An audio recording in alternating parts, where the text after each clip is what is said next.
next book that I'm going to be reviewing for you. I literally finished it at 1:30 this morning, and it is Buried Beneath the Baobab Tree. I believe her name is Adobe Trisha Nubani, and I am just thrilled to review this one. So, Buried Beneath the Baobab Tree takes place in about 2013, 2014 area in Nigeria. And we follow along through almost like diary entries of this girl who lives in a village in Nigeria. We never actually learn her name, and I'll tell you why in just a little bit. But we're following along as she's a high school student. She's works on her family's farm with her mother and father and all of her brothers. And she wants to go to university in the main city that's about an hour away from their village, and she's working really hard to get a scholarship. She's got a crush on a boy. She's a typical girl, right? What's different about her situation is in Nigeria, there is a terrorist group. It's an Islamic extremist group, and they're called the Boko Haram. So they hear on her father's radio that the Boko Haram is getting closer and closer, and they start to worry. They hear that they've bombed in that main city right near their village, but they don't think they're going to come all the way out until one day it happens. When the Boko Haram attack her village, they execute the men and they kidnap the women and their children.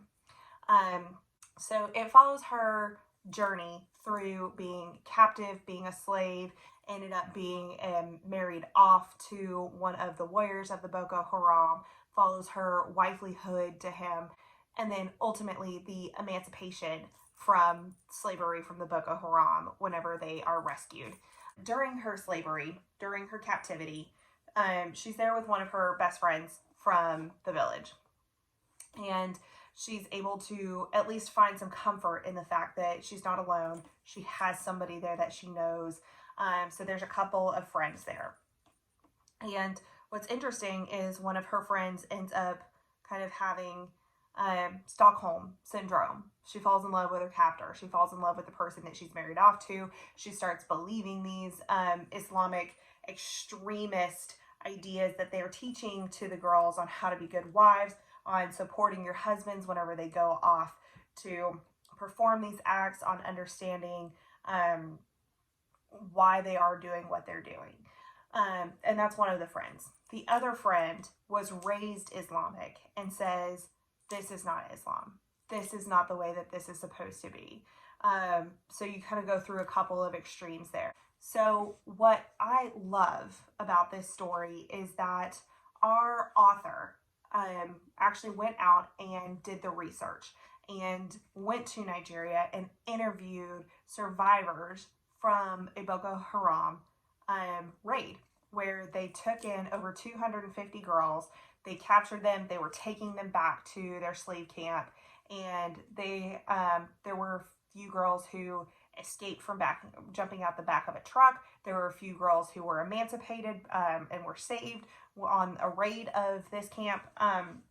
So the authors really did their due diligence when it comes to gathering the information and telling the stories of their survivors, of what they went through, what their families went through, what their townsfolk went through, and really did a phenomenal job, in my opinion, of combining the stories of all of the girls into a single representative of a girl.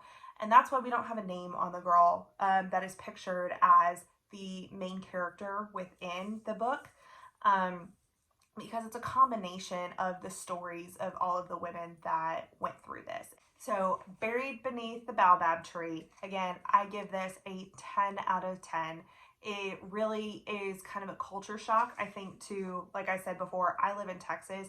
This just really kind of humbled me again to where I live, what I'm familiar with, and sometimes the things that I can take for granted and the comfortability that I have within my life. So it just made me be very appreciative for where I live and what I have, and just say an extra prayer for people out there who are going through very extreme, very different things. A couple of warnings on this book. As I mentioned, This does have to do with extremist groups. This does have to do with terrorist organizations. Obviously, within those enslavement camps, I said that she was married off, so she was a slave wife. And things that come along with that are physical abuse, mental abuse, sexual abuse. So a couple of warnings out there for you. But it's a super easy read. It's a quick read. I finished it within 24 hours. It's a decently normal sized book, not too thick, maybe about 1.5 inches or so. But like I said, it is written in a diary format, so that kind of allows you to fly through the pages really quickly. And I say the diary format as well, just because I know that some people have trouble reading through not traditional stanzas. My mother is one of those. She's not one to necessarily read from a diary perspective. She likes that traditional stanza that paints the entire picture. Where I like this, it kind of gave me some mental freedom to paint the picture for myself and really understand what I thought they were going through. But overall, 10 out of 10, phenomenal book. They did a great job. So thank you so much for stopping by and listening to my review of Buried Beneath the Baobab Tree, and we'll catch you in the next one. Bye, y'all.